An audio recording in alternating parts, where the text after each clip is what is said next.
That it could be a real Samba shuffle on the wings at the Etihad. Last season, I think he got 9 assists in the Premier League, but only 1 goal. He can just save himself 18 months of earning 40 grand a week. What hardship, bless him. From a footballing standpoint, I'm in two minds. Is he the Gabriel Martinelli of the piece? With all due respect to Gabriel Martinelli, I think Rodrygo's more talented. Well, yeah.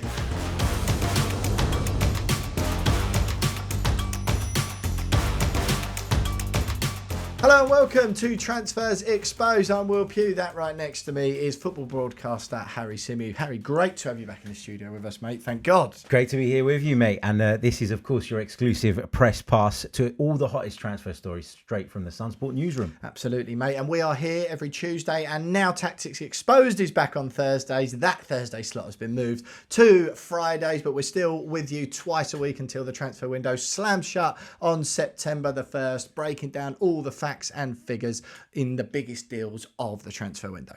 And in this video, we're going to be talking a Brazilian in, a Brazilian out, as Manchester City target Rodrygo to replace Savinho should he depart this summer. Absolutely, Harry. And look, the producer here has written on this that it could be a real Samba shuffle on the wings at the Etihad, but I think my professional pride tells me that I cannot say such a thing. So, Rodrygo, Xavi Simons as well. Harry, Man City are looking at hijacking a potential move from Chelsea to bring him in from RB Leipzig. We'll cover that and this Savinho to Tottenham situation as well. But Rodrygo's the one I really want to have a look at, which we will get to. Real Madrid won £86.6 million.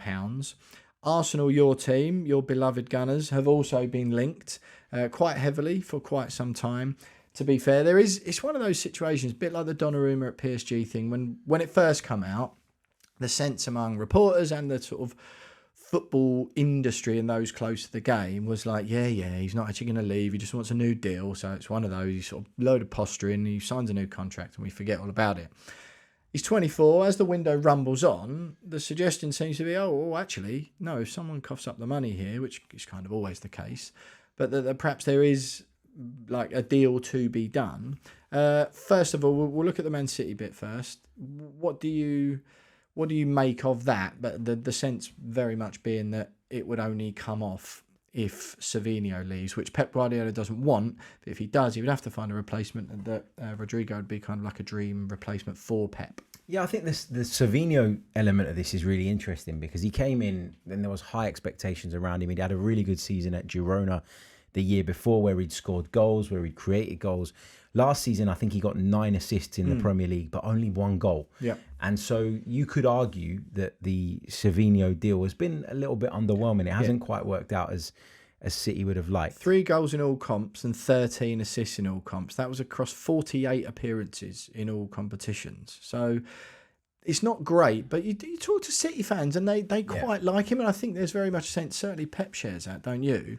That there's a lot more to come from him. Yeah, and I think there is a lot more to come from him, and I can understand why there are other clubs looking at him and thinking, okay, it hasn't quite worked for him at Manchester City, but the talent is there, and so we're willing to go and pay the money. But I think in Rodrygo, you'd be getting an upgrade. You'd be getting someone who's ready now, who isn't a rolling of the dice, shall we say. And I think with Rodrygo, there's been a lot of talk about whether he's got a future at Real Madrid. I think what really sparked the debate was his lack of involvement at the Club World Cup. Yeah, of course, yeah. You know, he was on the peripheries, he was on the sidelines a lot.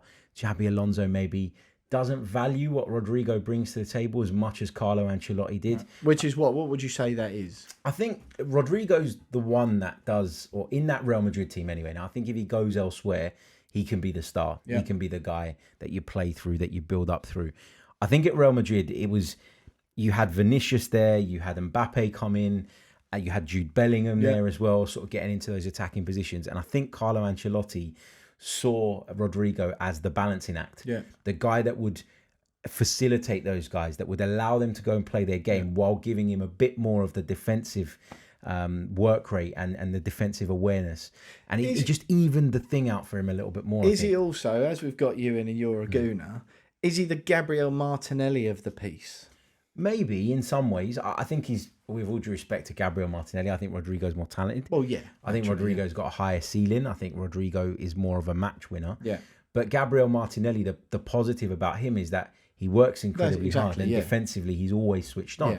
Not as good, like his highlight reel is not as impressive as Saka's, for example, or Odegaard's or whatever, but he's one of the Arteta's first names on the team sheet. And I do think that one of the big reasons he is that is because he balances out the team. Yeah. And I think that that's how Rodrygo was utilised under Carlo Ancelotti. Yeah. Xabi Alonso doesn't seem to really value that as much. Yeah, of course, yeah. And I think that's why he's probably going to be on the move. So £86.6 million is what Real Madrid want for Rodrygo. And yeah, Manchester City would only do that if Savinho leaves. The latest on Savinho is that Tottenham bid £43 million. City want well in excess of 50 if he is going to go. One interesting thing about that, Harry, that we understand at Sun Sport is that in Savinho's contract, he gets around £40,000 to £45,000 a week at the moment. Obviously, lots of these contracts are incentivised. It's around 40 to 45 grand, but there's a clause in there which dictates that if he hits a certain amount of games for Manchester City, which I believe is around 100,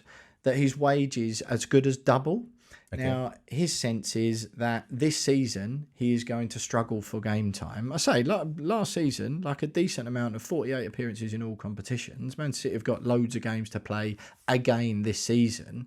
But the sense, certainly among his camp, seems to be that, well, he could easily double his wages now, particularly with the move to Tottenham. They're not going to think twice about paying 80 grand a week. And the sense being that it may take him a season and a half-ish to do that at Manchester City to get to the 100 mark. And that actually he can just save himself 18 months of earning 40 grand a week. What hardship, bless him. And sort of up his money now. That's sort of the money you're talking that Tottenham would need to pay if it's 50 million plus. If you're demanding a £50 million transfer fee, you're commanding 100 grand a week plus wage bill, aren't you? Yeah, absolutely. And from a financial standpoint, obviously it makes a lot of sense for the player, and you can understand why. Would it from a football standpoint? From a footballing standpoint, I'm in two minds, because I think, if you go to Tottenham, you're going to be a main man at Tottenham, and that could allow you to kind of take on a bit more responsibility and maybe go on and reach your full potential. But I can't get away from the idea that leaving Pep Guardiola, who for me is the best manager in the world, and moving away from him is not going to do you any good. Like, if you want to be the very best version of yourself and you want to compete at the absolute elite level, A, you stand more chance of doing that at Manchester City, and B, under Pep Guardiola, it doesn't get any better. No. The only thing is that Pep Guardiola has a reputation for maybe prioritising system over individuals. I think we've seen that a little bit with Jack Grealish, where he's ended up becoming a bit of a shadow of himself because he's doing what Pep demands rather than being that maverick. Yeah. That's the only upside to leaving him. If you're that type of player that really wants to express yourself, you could probably do that more away from him. But the idea of leaving from Pep Guardiola, I don't know, if I was a player looking to achieve top level, I don't know if I'd want to do that. No, of course. I know, with all due respect to Thomas Frank, obviously Tottenham fans are desperate for him to do well. He's managed Brentford. He did an elite level job at Brentford, and his track record for improving players at Brentford also exemplary. Even when he was before he took over from Dean Smith, he's been at the club a very long time. He was there at the club before that. He's an integral part of developing so many of Brentford's players, even before the current crop of Mbeumo. Obviously, Ivan Toney played there as well. You had Ollie Watkins before, Said Benrahma. He's got an excellent track record, so it's not like you'd turn your nose up at playing for Thomas Frank. But I do agree with you. You'd hope, particularly on 40 grand a week. If Savinho had been there for 2 or 3 seasons now and it was still the same situation, I'd understand it. I think if I were him, I'd give it one more year. But listen, if City are getting the money in, it could be a decision that he's kind of pushed into. Yeah, well, City don't want to sell him. That's their stance at the moment. And Xavi Simons is the Man City as well. Sorry, it's worth noting. James McAtee is going to Nottingham Forest, around 30 million quid. That deal, Jack Grealish has gone to Everton on loan for the season. They are paying a significant chunk of his hefty wages.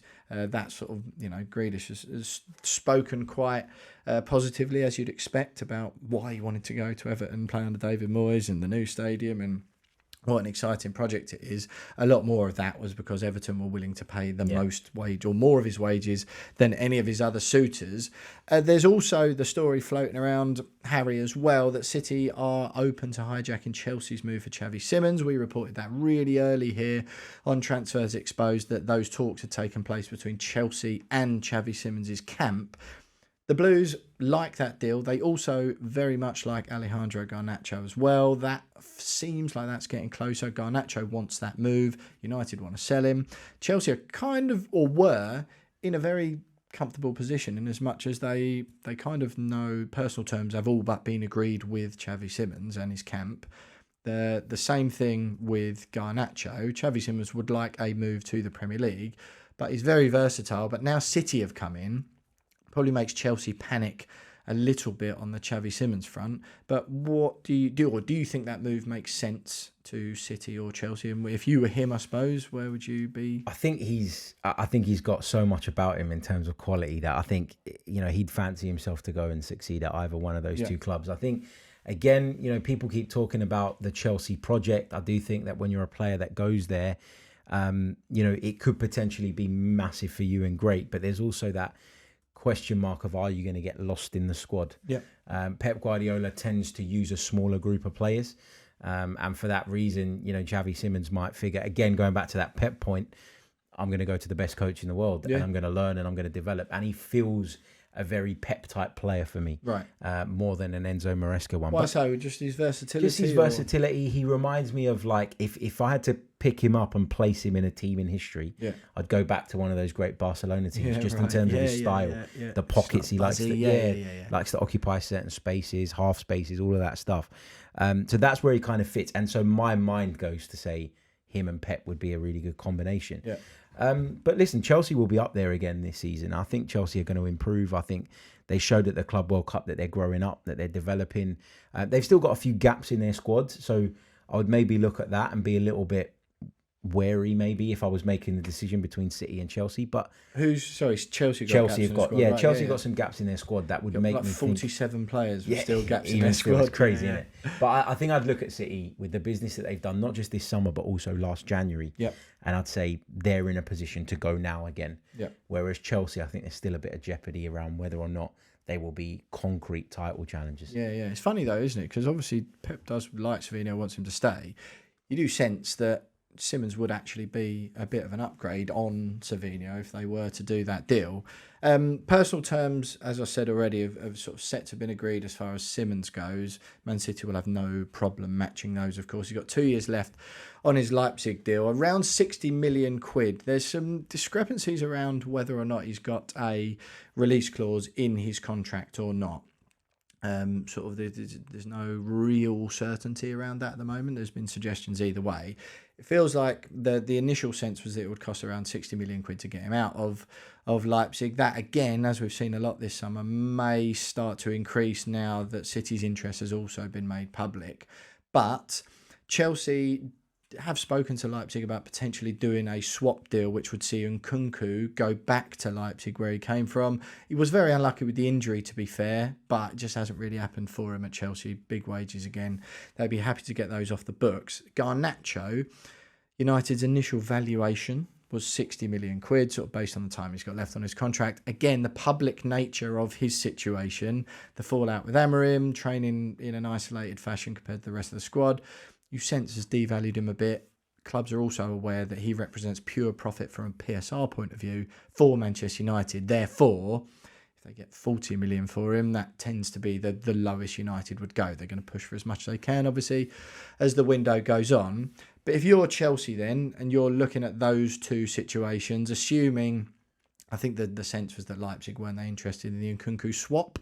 PSR, again, makes clubs hesitant to do that. If you're Chelsea, you're looking at the two deals. You've got Garnacho for, say, 40 to 45 million pounds. You'd have to pay him a hefty old whack as well. Or Xavi Simons at around the 60 million pound mark. And you also take him off of City's toes because they're not going to go for Garnacho. What do you do? What's your priority? It's a tough one because I really like Xavi Simons, but I also really like Garnacho. I think he's so much better than people give him credit for. I really rate him. I think when he first broke into the Man United team, he come up clutch on a couple of really big occasions. And I think he's got the potential to be a match winner, very, very often. So I do like Garnacho. I think Xavi Simons is the better player right now, though. Right. So I'd probably lean that way. Less versatile Garnacho as well. Yeah, less versatile. Also, there's question marks about maybe his attitude a little bit. And, I don't know the guy, so it's very difficult for me to say. But based on what you read, there's enough about, isn't there? There's enough about. There's enough suggestions to make you think. Yeah, just to question it. Yeah, just to question it. And if you're trying to compare two players and you're sort of finding it hard to separate them, something like that, it could be a tipping point, couldn't it? So you're going Xavi Simons then? Just about, yeah. Look, Chelsea fans, Man City fans, let us know what you think of all those deals we've discussed in the comments.